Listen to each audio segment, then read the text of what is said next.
La peine, c'est la souffrance. Il te produira des épines et des ronces. Et tu mangeras de l'herbe, des champs. C'est à la sueur de ton visage que tu mangeras du pain, jusqu'à ce que tu retournes dans la terre d'où tu as été pris, car tu es poussière, et tu retourneras dans la poussière. C'est une première souffrance, donc c'est la racine de tout être humain, et nous naissons avec cette souffrance.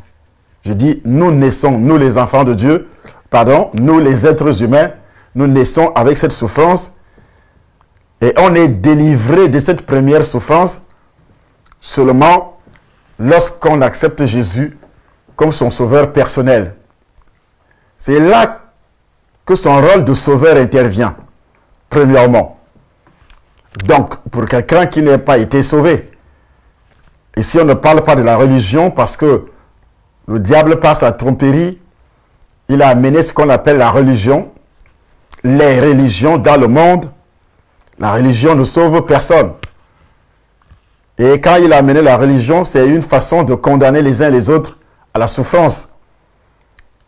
Donc après avoir été délivré de toutes les souffrances qui ont été dites, qui ont été lues dans ce verset,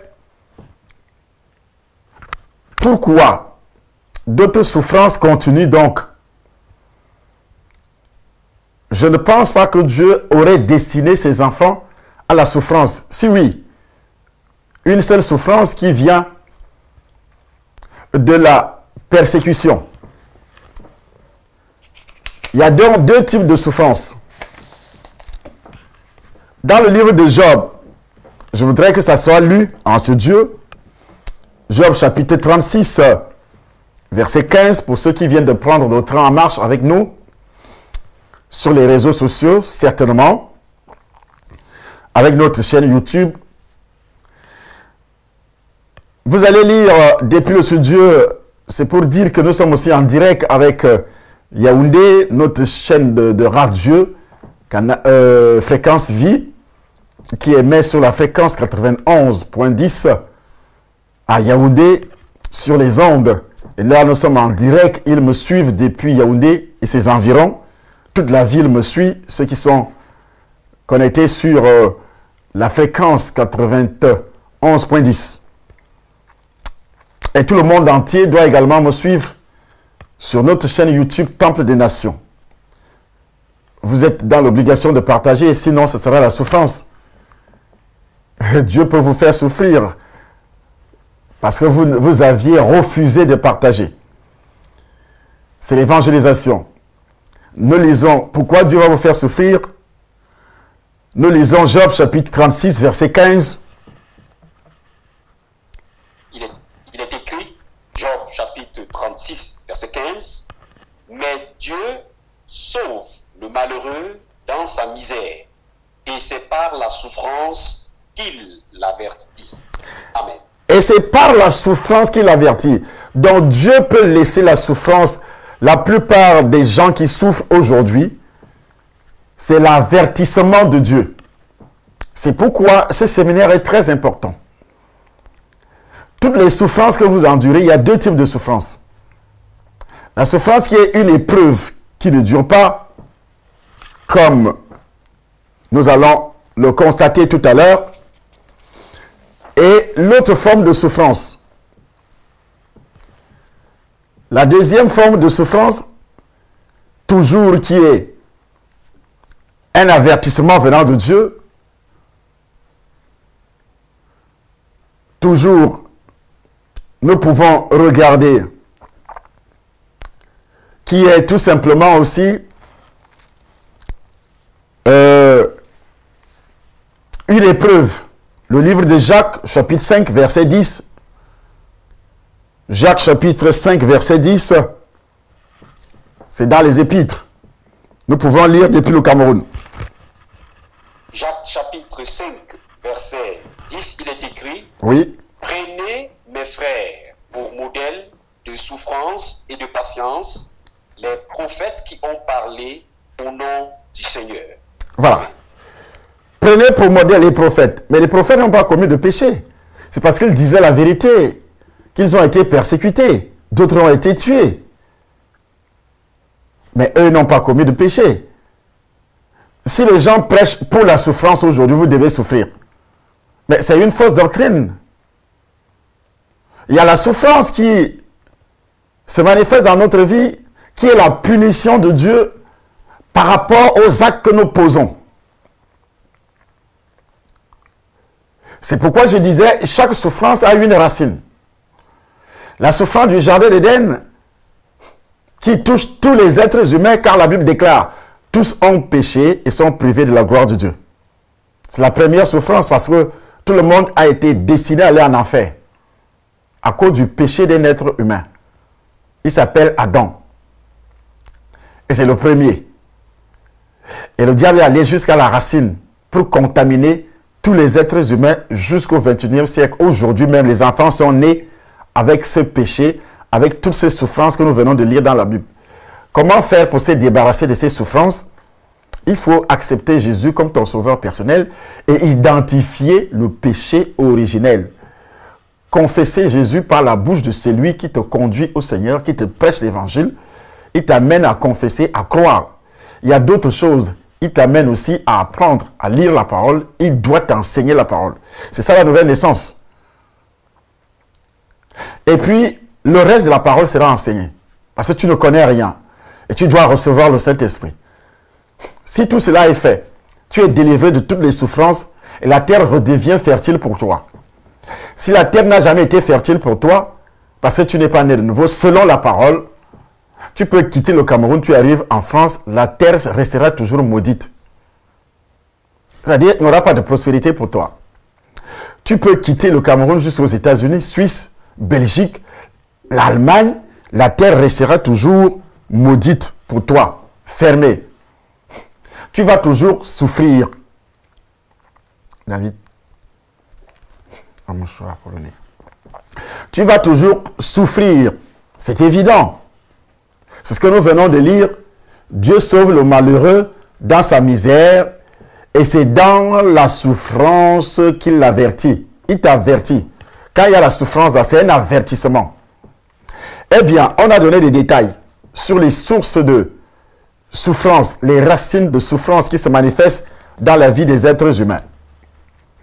Hier, en prêchant en direct au Temple des Nations Cameroun, parce que je le fais presque tous les jours quand je veux. Pour ceux qui disent, ah oui, pourquoi il reste longtemps alors que je prêche? Ou bien ceux qui disent, papa n'est pas là, je ne peux pas aller au Temple des Nations. Tu as besoin de papa physiquement, tu es ma femme. C'est ma femme qui a besoin de moi physiquement.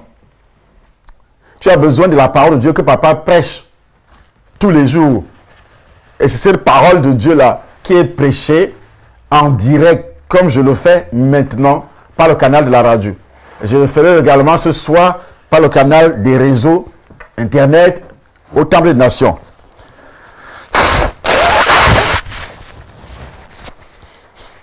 Alors si tu commences à dire, j'attends l'arrivée physique du docteur au Temple des Nations Cameroun, c'est une des portes de la racine des souffrances qui va commencer à se manifester dans ta vie et tu ne sauras pas pourquoi tu souffres. Il y a ceux qui sont partis, je parle de la famille spirituelle, qui changent d'église comme ils veulent, comme ils entendent. Et tout ça, c'est la souffrance qui va commencer. On a pris l'exemple de Lot. On a pris l'exemple de Lot et Abraham. Je ne reviens plus là-dessus. Maintenant, nous sommes dans la famille, la souffrance dans la famille. La souffrance dans la famille, il y a beaucoup d'enfants qui ont été têtus quand ils vivaient sous la couverture de leurs parents. Avant 21 ans. Ces enfants ont été tellement têtus envers leurs parents que le père ou la mère avait souvent envie de pleurer dans le foyer. C'est pourquoi Éphésiens chapitre 6, à partir du premier verset, dit ceci. Nous lisons depuis le Cameroun. Éphésiens, chapitre 6, à partir du premier verset. Il est écrit, Éphésiens chapitre 6, à partir du premier verset, « Enfants, obéissez à vos parents selon le Seigneur, car cela est juste. Honore ton père et ta mère, c'est le premier commandement avec une promesse, afin que tu sois heureux et que tu vives longtemps sur la terre. » Voilà. Donc faire le contraire, pour un enfant qui a fait le contraire, puisque tu es né dans une famille qui ne croit pas d'abord, qui ne va pas à l'église, c'est pas aller à l'église qui est quelque chose qui n'est pas né de nouveau. Et selon, naître de nouveau selon la parole de Dieu. Parce qu'il y a des nouvelles naissances qui sont expliquées par certains hommes de Dieu qui ne sont pas bibliques. Donc, si tu es né de nouveau selon les Écritures, selon Jésus, et que tu as suivi les enseignements, et que tu connais déjà la vérité, qui doit t'affranchir, c'est en ce moment-là que tu vas découvrir finalement que lorsque je n'étais pas né de nouveau, moi je désobéissais. Tu vas considérer ça comme des péchés. Moi je désobéissais à mon père. Et un jour mon père m'avait parlé mal. Mon père m'avait maudit. Ma mère m'avait maudit également. Ma mère prononçait des paroles très négatives envers moi lorsqu'elle était dans une colère.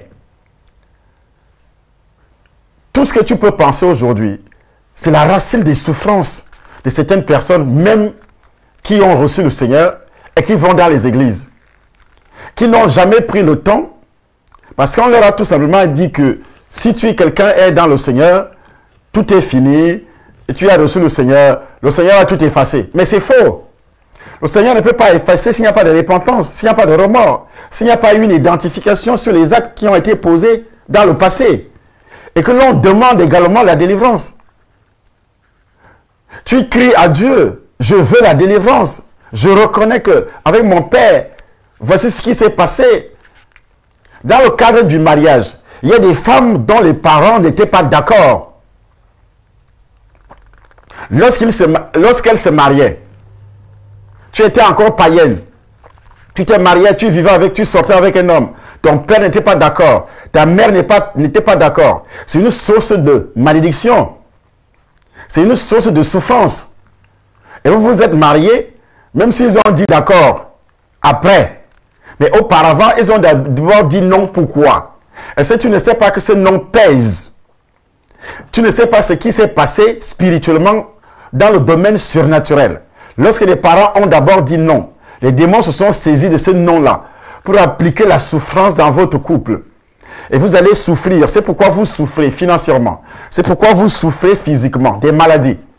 C'est pourquoi vous souffrez en tout état de cause, c'est-à-dire il n'y a pas d'entente entre toi et ton mari. Parce qu'au début, les parents ont dit non. Il y a des familles également dont les parents ont rejeté la femme. Lorsque le monsieur a présenté la femme, les parents ont rejeté cette femme. Et puis, vous voyez dans la Bible déclare que ce sont les parents qui donnent leur fille en mariage. Et faire le contraire apporte des souffrances. Si vous avez des souffrances, si vous avez pu divorcer, il y a des gens qui ont divorcé sans savoir pourquoi l'origine de leur divorce. Il y a des gens qui continuent à vivre dans le foyer avec leur épouse, avec leur époux, mais ils vivent des souffrances, des maladies, des échecs financiers, des échecs dans les relations, dans les affaires. Ils ne comprennent pas ce qui leur arrive.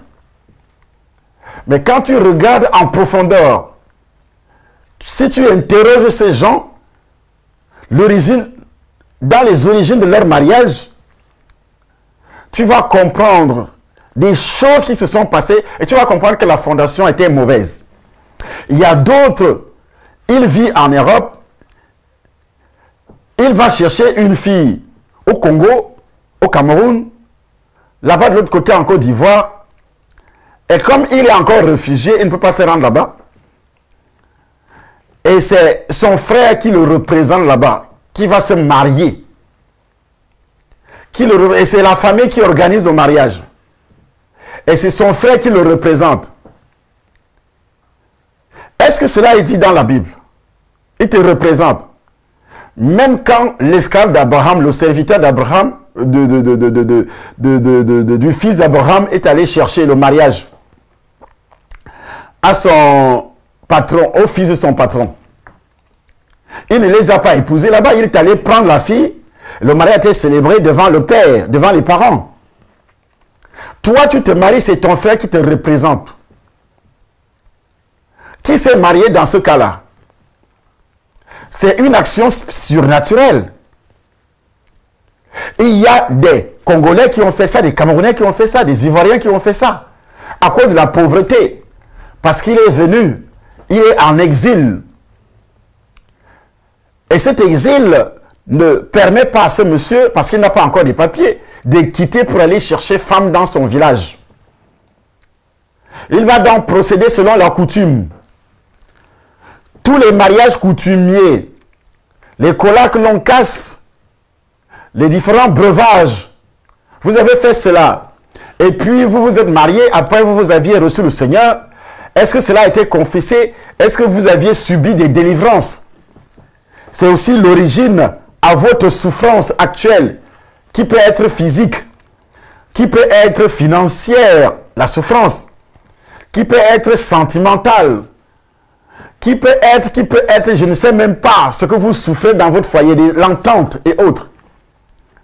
Et d'autres vivent dans le célibat éternel, parce que leur propre famille les ont condamnés, surtout les filles, à être exploitées.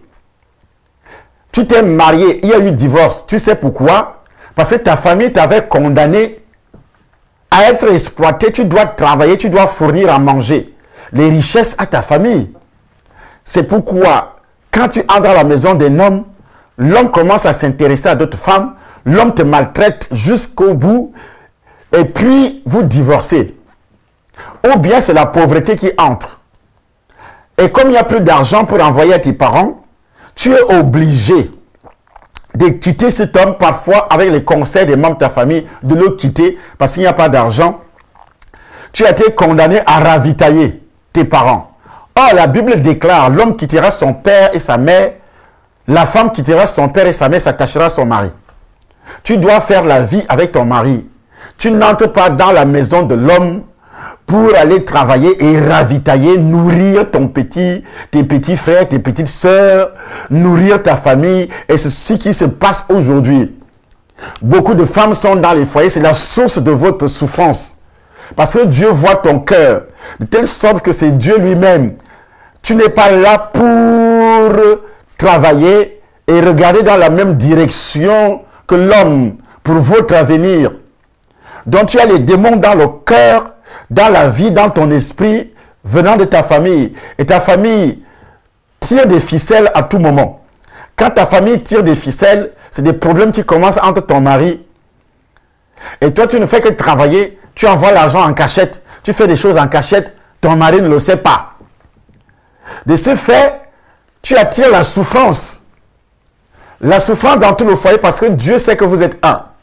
Un homme également qui fait ça, qui agit en cachette, qui achète des maisons, qui construit, qui fait des choses seul, sans avertir sa femme, sans montrer ta femme, sans collaborer avec sa femme, c'est la source de ta souffrance. C'est pourquoi Job qui souffrait, qui avait goûté la souffrance, dit ceci: Dieu sauve le malheureux dans sa misère. Et c'est dans la souffrance qu'il l'avertit. Donc quand il y a la souffrance là, c'est un avertissement venant de Dieu. La souffrance du foyer, c'est le thème aujourd'hui. La souffrance dans le foyer, la souffrance dans le brisement.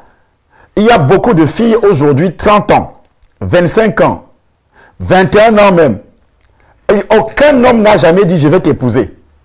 Ça veut dire que tu es condamné à la souffrance. C'est à partir de ta famille. Ta famille t'aurait condamné à ne pas se marier parce que tu dois ravitailler la famille. Peut-être tu t'es marié maintenant. Il y a des hommes qui sont intéressés, qui veulent vraiment t'épouser. Mais après cela, c'est les fiançailles brisées 1, 2, 3, 4 fois. Pourquoi? Parce que, madame, depuis la famille, il y a des démons qui te contrôlent, venant de ta famille, qui ne permettent pas qu'un homme puisse rester avec toi. Il y a par exemple un problème de marée de nuit. Ça, c'est la sorcellerie. L'homme que tu as connu physiquement, cet homme-là t'impose un genre de souffrance. Ce genre de souffrance, c'est quoi? Puisque son esprit humain habite dans ton corps, lui doit t'exploiter, comme il est jaloux. Tout homme qui va venir, qui va essayer de faire le sérieux avec toi, vous allez commencer à souffrir. C'est pourquoi la plupart des hommes disent que depuis que moi je vis avec cette femme, mes affaires ont commencé à chuter. Pourquoi ont commencé à chuter? La vision centrale des esprits est que vous vous séparez. Parce que cette fille-là avait été dédiée à nourrir, à ravitailler les membres de sa famille. Ou bien elle est habitée par un démon, par un esprit qui est tellement jaloux. Quand cet esprit te voit, et c'est pourquoi la plupart des femmes voient toujours un homme couché au milieu, alors que tu es marié avec ton mari, mais dans tes rêves, tu vois une troisième personne couchée au milieu de vous. Il y a des hommes qui font également ce genre de rêve. Une troisième personne couchée au milieu de vous. Et dans tout ça, tu ne sais pas que c'est dangereux. C'est la souffrance, tu es condamné à la souffrance. Un homme qui a toujours des penchants pas sexuels, c'est-à-dire tu restes tellement collé à ta mère, collé à tes parents biologiques, que tu ne parviens pas à être collé à ton mari, à ta femme. La femme aussi, c'est pareil. Elle reste tellement collée à ses parents biologiques. Elle ne parvient pas à rester collée aux parents de son mari, à son mari, parce que l'homme quittera. Donc tu dois rester d'abord collé à ton, pas même aux parents, à ton mari, à ta femme. À ta femme. C'est là que l'on vérifie que réellement tu es délivré. Que tu es délivré. Maintenant tu es resté collé à ton mari, mais il y a la souffrance. Ou à ta femme, il y a la souffrance. Mais il faut comprendre qu'il y a un esprit. Par exemple, le premier homme qui t'avait déviergé, ou la première femme qui t'avait déviergé. C'est la première alliance. Une alliance de souffrance, ça peut donner des maladies. Ça peut contrôler ton étoile, des échecs. C'est pourquoi il est dit dans la parole que l'homme ou la femme ne doit pas connaître, avoir des rapports sexuels avant le mariage. Nous les païens, on a embrassé les Écritures, on a embrassé le christianisme comme ça.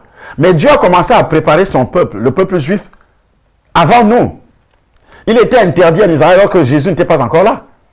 Interdit en Israël d'avoir des rapports sexuels avant le mariage.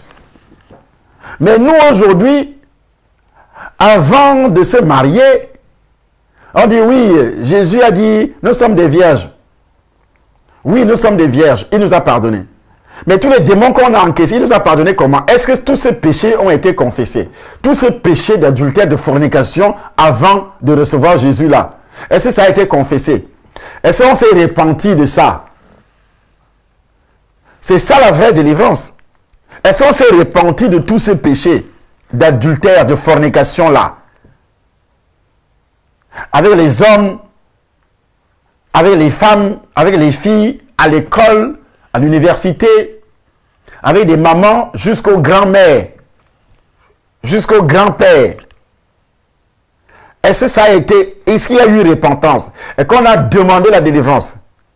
Parce que tu t'es marié. La Bible appelle ça le mariage. 1 Corinthiens chapitre 6. Le mariage. Le mariage c'est quoi? Consommer le mariage, c'est avoir le rapport sexuel. Et toi, tu as consommé le mariage avec combien d'hommes? Tu as consommé le mariage avec combien de femmes? Leur esprit, tu t'es marié avec leur esprit. C'est ça le mariage. Ce n'est pas l'alliance. Le mariage, c'est rapport sexuel avec un homme. Rapport sexuel avec une femme. Nous pensons que le mariage, c'est aller vers les parents. Non, non. Vous devenez même chair. C'est ça le mariage. Vous devenez même chair. Et tu es devenu même chair avec combien d'hommes avant ton mari? Est-ce que tout cela a été identifié sur le papier, demandé pardon, et que tu demandes la délivrance? Il y a eu des mariages également dans les rêves avec des hommes. Est-ce que vous savez que avoir des rapports sexuels dans les rêves, C'est réel parce que tu vas te réveiller. Les parties intimes sont en action, sont en feu. Dans les rêves, toutes les parties intimes sont en feu. Et c'est pas vrai? Jusqu'à jouir. Dans les rêves, quand tu te réveilles, tu vois que, si c'est un homme, tu vois que toutes tes cuisses, ta culotte est mouillée. C'était réel, il y a eu mariage avec un démon, avec un sorcier. C'est la source des souffrances. Ce démon doit voler ton argent, doit voler tes sentiments, doit voler ton amour, doit voler ton étoile, doit gérer ta vie à distance. Il y a des sorciers qui partent de l'Afrique, qui viennent coucher avec vous en Europe, en Occident, partout dans le monde. Ils partent et ils viennent coucher avec vous. Et ils sont en collaboration avec tous les sorciers de l'Europe. Pour vous imposer quoi? La souffrance. Et tout cela est parti de ta famille. Ton père même peut coucher avec toi. Ta mère peut être ta femme de nuit. Tes sœurs, ton frère peut être ton mari de nuit. La domination familiale, c'est le mariage.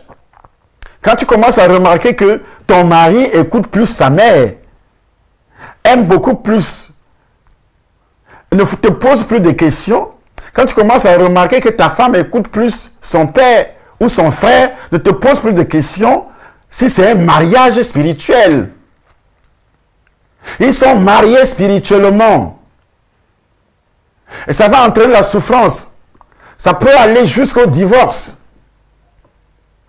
Ça peut aller jusqu'à la sécheresse financière, jusqu'au blocage des projets entre toi et ton mari. Vos projets seront bloqués parce que toi, tu es marié avec ton frère, avec ton père. Là où tu es parti du Cameroun, du Congo, de Côte d'Ivoire, du Sénégal, de Guinée, et tu es ici avec ton mari en Europe, aux États-Unis, en Guinée, ou bien quelque part en Suisse, en Belgique.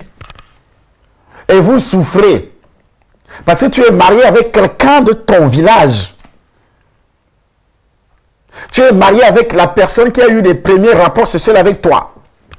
Tu es marié avec la femme qui a eu les premiers rapports sexuels avec toi. Jusque-là, ce mariage n'a jamais été brisé, détruit.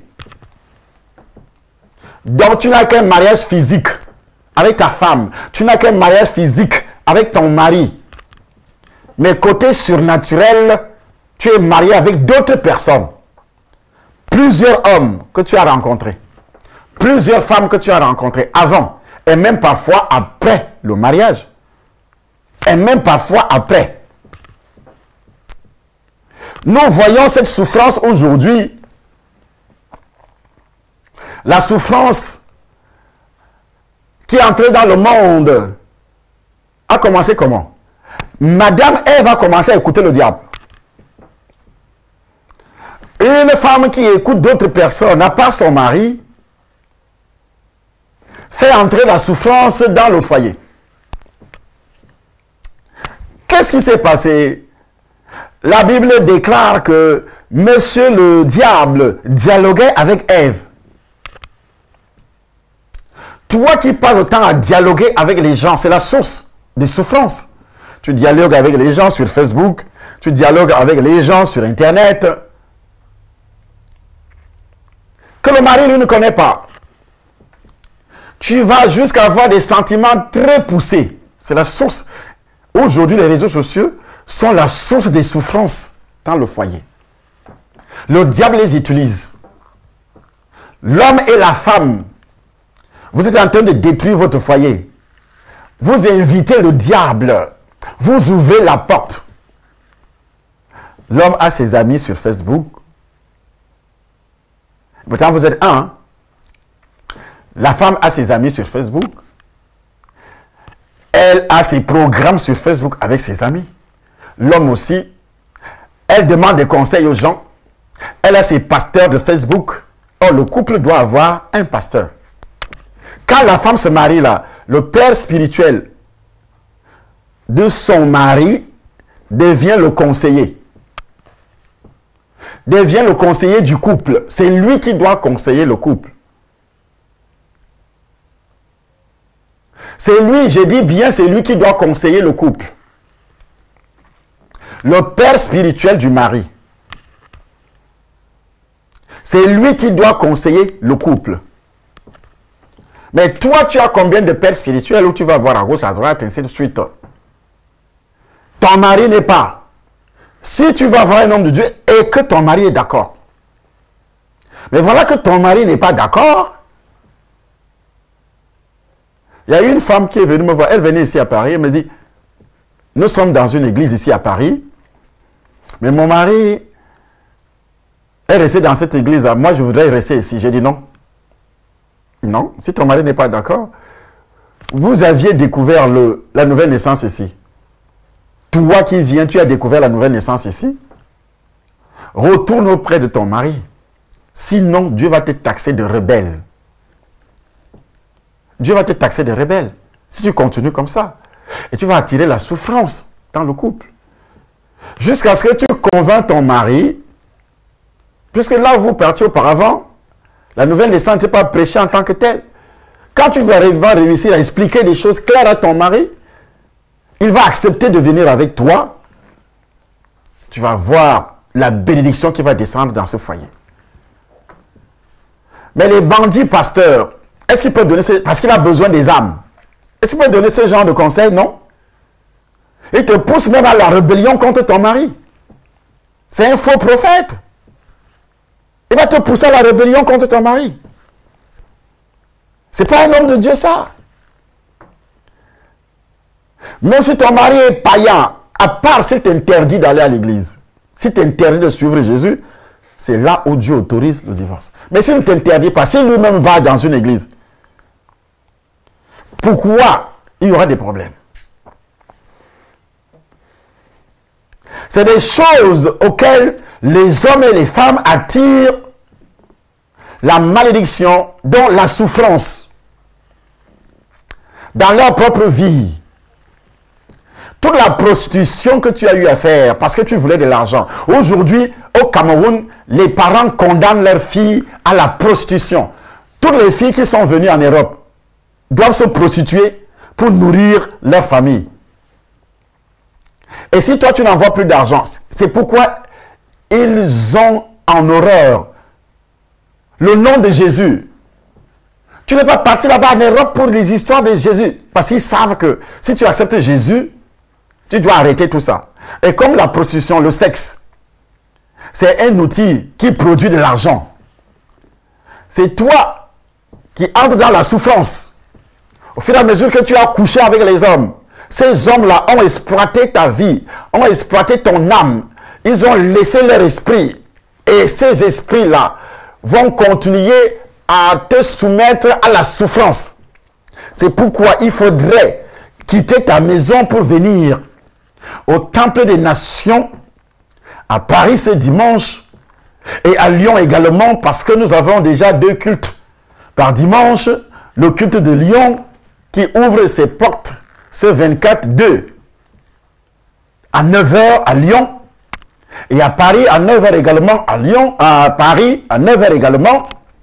Et vous devez comprendre que par la puissance du Saint-Esprit, tu dois être délivré de toutes les souffrances. Tu parles autant à te prostituer. Il y a beaucoup de prostituées aujourd'hui venant de l'Afrique qui sont en Europe. C'est ton corps qui est en train de pourrir. Je dis de pourrir. Et tu iras en enfer. Tu iras en enfer. Toutes les filles, toutes les familles africaines, toi qui as étudié avec l'argent de la prostitution, c'est une source de souffrance. Une personne qui a étudié avec l'argent de la prostitution, c'est une source de souffrance dans ta vie, toi, dans ta vie professionnelle, dans ta vie des affaires. Tu as grandi avec l'argent de la prostitution. Tu vis dans la maison qui a été construite avec l'argent de la prostitution. Au Cameroun, au Congo, partout. Tu roules avec des voitures de prostitution. Tu as un diplôme de prostitution. Parce que tu ne valais rien à l'école, tu n'étudiais même pas, tu vendais ton sexe à tes professeurs, aux examinateurs, à tout ce monde. Pour avoir ton diplôme, pour avoir le travail. Comment tu vas finir? La Bible déclare que Lot, qui a vu la bénédiction, mais 25 ans plus tard, cette bénédiction a été détruite. Tu penses que parce que tu as l'argent maintenant, mais la souffrance arrive. L'homme ne voyait pas Sodome et Gomorrhe qui était derrière. Il ne voyait pas. C'est comme ça le diable. Donc par la puissance du Saint-Esprit de Dieu, par l'autorité de Christ, partagez cette vidéo au nom puissant du Seigneur Jésus-Christ. Donc la souffrance continue. Dieu dit